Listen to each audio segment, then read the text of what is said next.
Hi, I'm Paul. So yesterday I talked in my video about doing self-inquiry, and I think maybe this might bring up a few questions in people. See, in non-duality we say, get rid. Just something arises, look at it and get rid of it. In some ways this may be right. You see, the idea is, with this, is to not project it into the future. So maybe a thought arises, which I don't think you can stop in any which way. But then how do you stop the thought and end it there? Maybe in some cases can do. And some other occasions it's probably wise to have a look into it, to investigate it. Not just to investigate who is it who wants to know, who is it who's having these thoughts, but just to investigate the memory, the thought which pops up.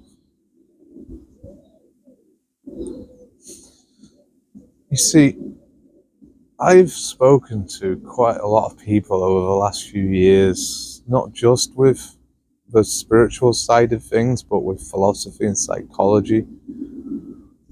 I spent over a year with a few people, 9 months with the one which I'm speaking to at the moment. And I've managed to make massive differences. And it's really interesting when they come to me and tell me an insight, which is quite deep. But have I ever got anybody close to saying that they can entirely get rid of thoughts, memories? Not even close. So I do wonder if the idea of this, something arises and get rid of it. I don't know whether that's possible. I spoke about this before, maybe for the monks, but they isolate themselves away from any distractions of the world. I've spoken to loads of people before, some which would probably be classed as having antisocial personality disorder, ADHD, schizoid. Not that the labels make any difference. I think the whole thing's a spectrum. And so talking about the labels, I presume a lot of you would know what a placebo is. All the tablets that pharmacies make go through a placebo test. So if you give tablets to a certain number of people, only to some of them we give sugar pills or tablets which don't do anything. But you tell them that they do. And they compare how many people heal on the sugar pill compared to how many people heal on the real pill. And it seems that many people do heal many disorders just from the sugar pill.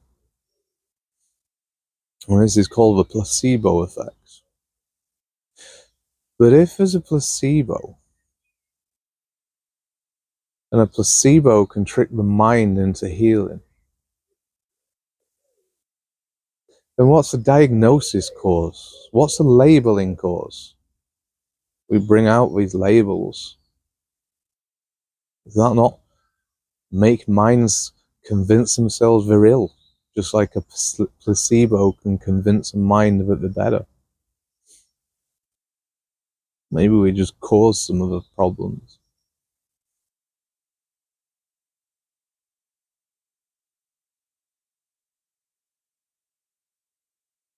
A lot of the people who I've helped get big insights, I've not done it through telling them to get rid of anything or to ask where the thoughts come from or who is having the thoughts. I've helped people get to deep insights by pointing in the right direction, talking about situations, scenarios, things that can arise. And then sometimes I could see the minds get carried away and talk about something in the future. Say, for example, the other day, somebody out for a walk and he said to me, "Imagine being over there." I said, "Can you hear what you just said there? Imagine being over there, but where is there apart from in the mind?" You see, you project an image of over there, which then would be better than over here, but you're not over there. And at this moment in time, you're not here either. But then we can have a look into it and see where we went wrong. We can see my mind just drifted. I seen it happen. I can look into that. I can say, how did that happen? Why did it happen? Was I aware that it happened until afterwards? What thoughts was in my head when my mind started to wander? So I think it's a really good idea to do self-investigation. Not just always to get the answers that you want, but to recognize why it's happening, when it's happening, what's happening that causes that to happen, what makes your mind wander. So all that self-investigation. I think it's probably the most helpful tool that you can have. But when doing self-investigation, you've got to be careful of not disguising things. Or maybe we get too focused on this investigation and something else crops up, so we ignore that. You see, if I'm doing an investigation and I'm thinking about something and then something else crops up, I leave that and have a look at the new thing, what's cropped up. Otherwise, I'm forcing time in the mind, just going along with whatever appears. Sometimes things do appear and I know that I'm not making full sense of them. I'm making an opinion on it. So I look in, see why I made an opinion. See, the opinion came from something in me that didn't want to see it the way that it was.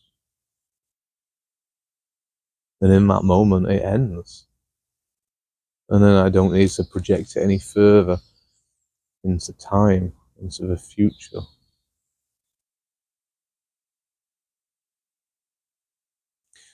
Anyway, I think that's all I've got to say. Thank you very much for listening.